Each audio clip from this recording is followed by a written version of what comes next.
আমি কি আগে থেকে টিকটক করি? আমি নতুন নতুন টিকটক শুরু করছি, একজন অতিথির মতো। আপনারা আমাকে সাপোর্ট টাপোর্ট কিছুই করেন না, এই ব্যবহার তো আপনারা আমার সাথে করতে পারেন না। দে লাইক, দে ফলো, এক্ষুনি দিবি, 1 সেকেন্ডও দেরি করবি না, দে এক্ষুনি দে।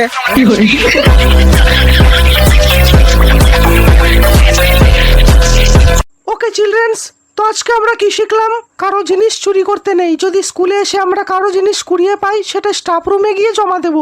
ওকে চিলড্রেন্স, তোমরা যদি কোনো দিন স্কুলের বাইরে বম দেখতে পাও তাহলে তোমরা কি করবে? প্রথমে কিছুক্ষণ দেখবো, তারপরে যদি কেউ না নিতে আসে তাহলে বমটাকে তুলে নিয়ে গিয়ে স্কুলের স্টাফ রুমে গিয়ে রেখে দিয়ে আসবো।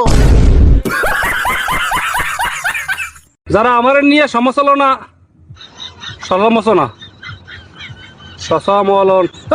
সমালোচনা সমালোচনা সমালোচনা সমালোচনা সমালোচনা গিলা সারা হয়ে গেলি মানে নলির নিচে নামে গেলি, টাকা দেওয়া লাগবে না? টাকা কি মাফ হয়ে যায় নাকি? হ্যাঁ, তোর হোটেল থেকে বাইরে যখন দৌড় দিচ্ছি আমার 1500 টাকা দামের স্যান্ডেল ছিঁড়ে গেছে, ফালাই দিচ্ছি স্যান্ডেল।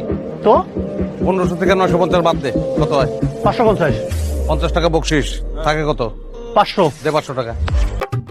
পচাদা, সামনেই আমার মাধ্যমিক পরীক্ষা, কিছু টিপস দাও না প্লিজ, যদি কিছু কমন পাই।